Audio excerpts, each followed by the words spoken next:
6 raisons pour lesquelles cet homme vous fait souffrir.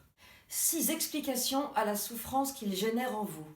Mais avant, je vous invite à participer au webinaire qui aura lieu le 18 novembre à 20 h sur la thématique suivante, attirer une âme sœur et la garder près de soi durablement. Bonjour à toutes et à toutes, je suis Bénédicte Anne, votre love coach depuis 2004. Ensemble, à travers les Cafés de l'amour, nous avons créé une communauté de personnes conscientes qui souhaitent améliorer leur quotidien, trouver leur juste place dans tous les domaines de leur vie et plus particulièrement en amour. J'ai déjà écrit 4 livres sur le sujet de l'amour dont vous trouverez les références ci-dessous. Mais avant d'aller plus loin, abonnez-vous à ma chaîne si ça n'est déjà fait et appuyez sur le petit pouce bleu comme quoi vous avez aimé cette vidéo. Ainsi vous soutiendrez mon travail. Je vous invite à rester jusqu'au bout parce que je vais vous proposer des pépites que je ne peux développer qu'à la fin de ma démonstration. Pourquoi cet homme vous fait souffrir? 6 clés pour comprendre. La raison numéro 1, parce qu'il vous a donné le contrat au départ, à savoir qu'il était par exemple polyamoureux, qu'il n'était pas forcément fidèle, qu'il voulait juste un PQR, plan cul régulier, qu'il était en pleine rupture, ou qu'il sortait d'une histoire, ou qu'il était encore amoureux de son ex. En gros, il vous a dit, voilà où j'en suis aujourd'hui, c'est à prendre ou à laisser. Et vous, bien sûr, vous avez sans doute pensé qu'avec vous, ce serait différent, et vous avez cru que vous le feriez changer. Mais quand un homme vous donne le mode d'emploi, en d'autres termes, la sauce à laquelle il va vous manger, il ne va pas changer d'avis. Il ne vous dit pas « je sors d'une histoire » pour vous dire 3 semaines plus tard « ah ben j'ai oublié mon ex ». Non, il vous dit « voilà où j'en suis ». Lorsque je reçois des hommes, je leur dis « vous avez le droit de butiner, mais soyez clairs ». Et cette phrase « je vis au jour le jour, je ne sais pas où j'en suis » est une phrase qui dit les choses. Le gros problème, c'est que la plupart des femmes ne veulent pas l'entendre. À partir du moment où il vous a donné les termes du contrat, pourquoi êtes-vous surprise? Vous semblez vous réveiller comme si finalement le contrat avait été changé, c'est juste vous qui ne l'avez pas lu et qui avez signé sans le lire.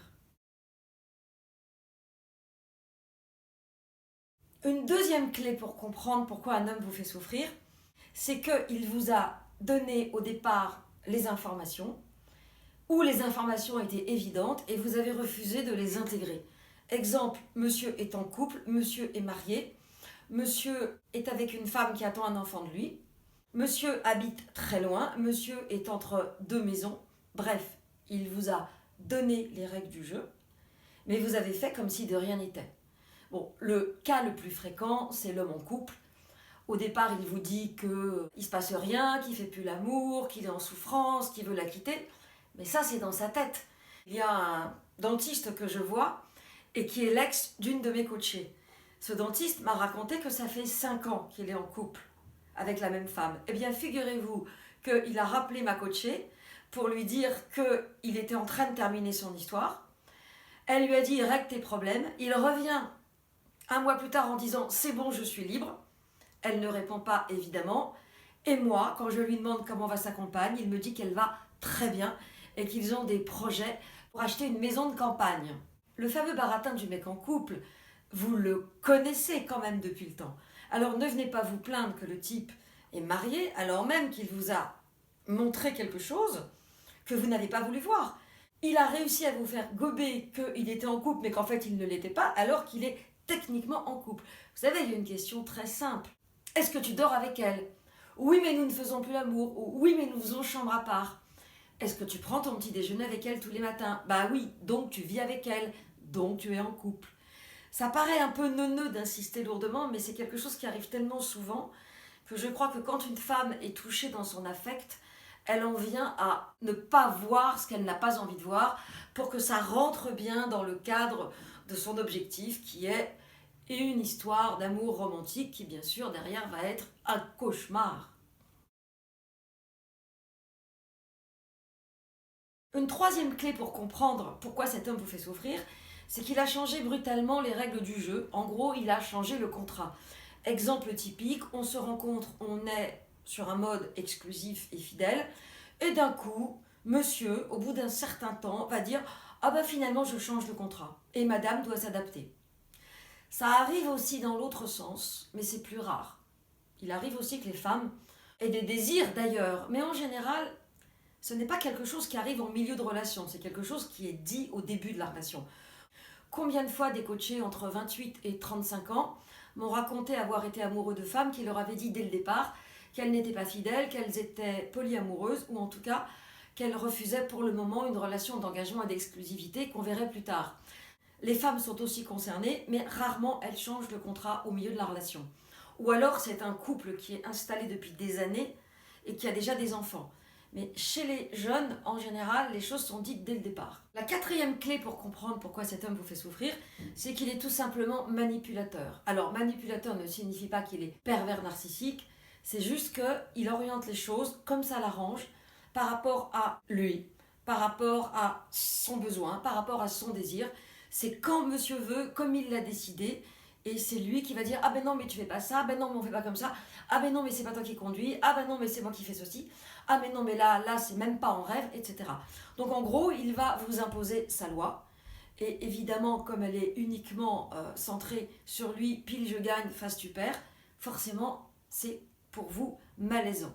En fait, les cinquième et sixième clés pour comprendre pourquoi cet homme vous fait souffrir sont intrinsèquement liées.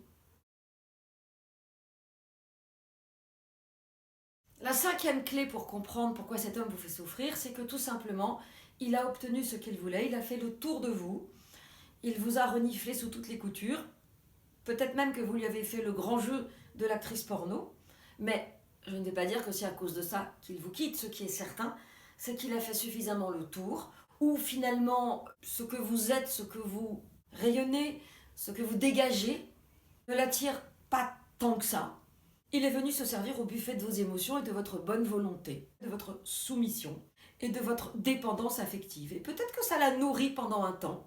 Puis tout à coup, monsieur en a peut-être marre du loukoum dépendant qui finalement fait ce qu'il veut lorsqu'il claque des doigts.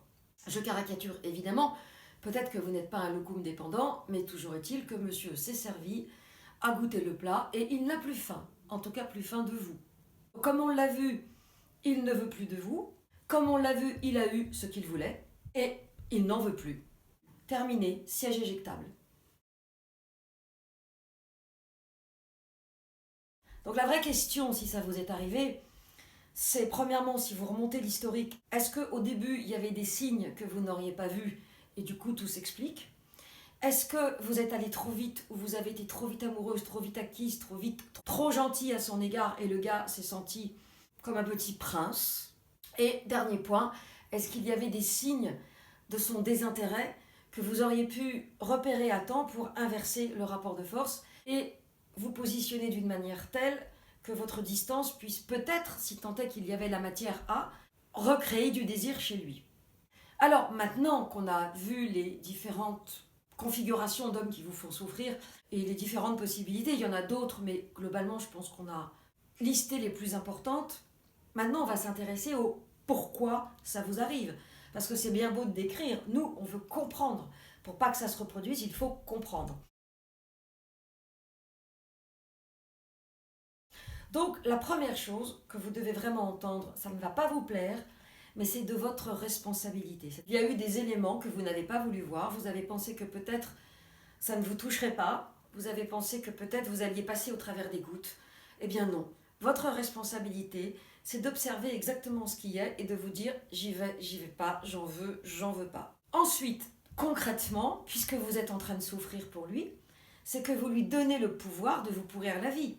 Pendant la relation, vous étiez peut-être au taquet et vous aviez peut-être le sentiment d'être sur un siège éjectable. Pendant la rupture, vous avez l'impression que vous perdez quelque chose.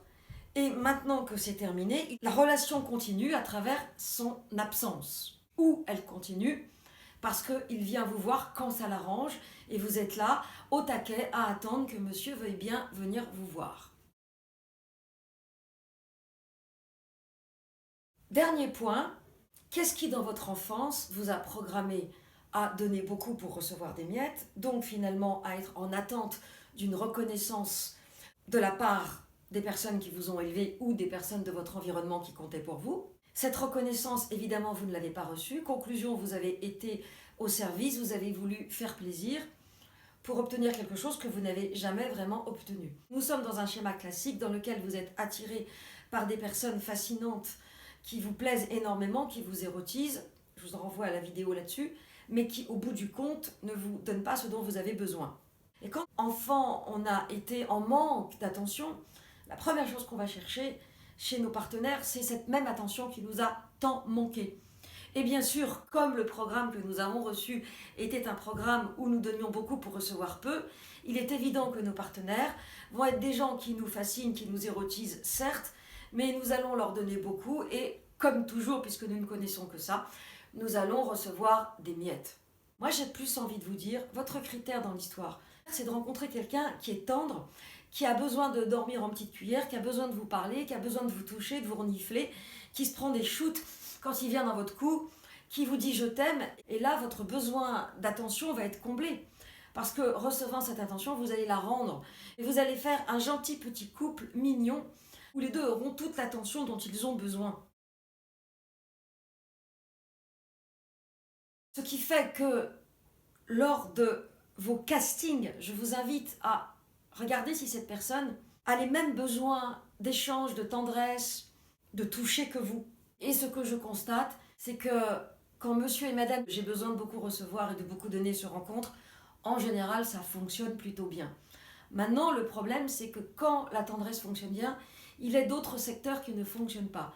Donc, votre enjeu, c'est de rencontrer quelqu'un qui a la même sensibilité que vous en termes de câlin, tendresse, échange et toucher, qui peut fonctionner en termes de valeur sur le même registre que vous, et quelqu'un avec lequel vous pouvez vous entendre sur le plan intellectuel, culturel, vision de la vie, etc. Si vous voulez aller plus loin, j'ai créé une formation en ligne qui va vous permettre d'attirer une âme sœur dans votre vie et de mieux comprendre les hommes et de choisir la bonne personne pour vous. Merci de vous abonner à ma chaîne, de liker cette vidéo si vous l'avez aimée, de la partager si vous pensez qu'elle peut aider des personnes en souffrance dans leurs relations amoureuses. Et à bientôt pour de nouvelles vidéos.